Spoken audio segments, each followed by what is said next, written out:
Bu da burada dayansın, başlayaq.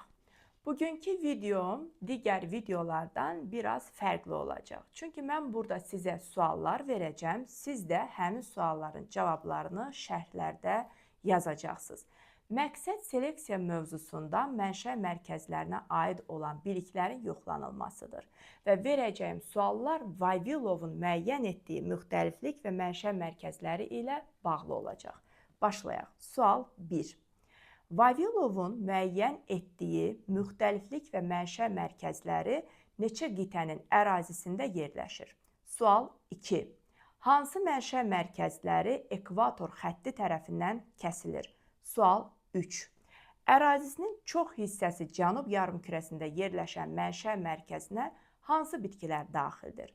Sual 4.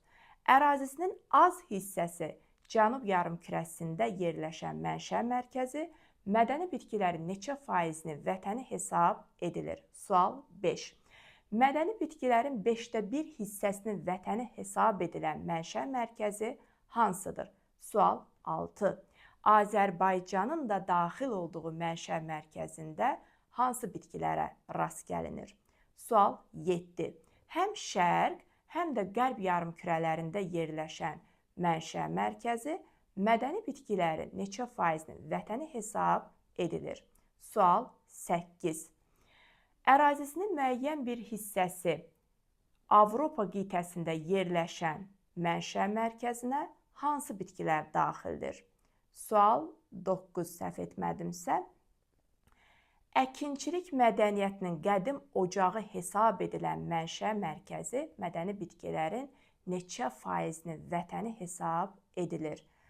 Sual 10.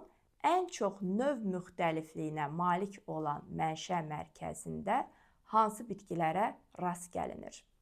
10 sualı cavablayacaqsınız. Əgər şərhlərə baxacağım, bu video xoşunuza gələrsə, yəni sual-cavab anlamında deyirəm, digər mövzulara aid sual-cavab videoları da Instagram üzərindən paylaşacağım.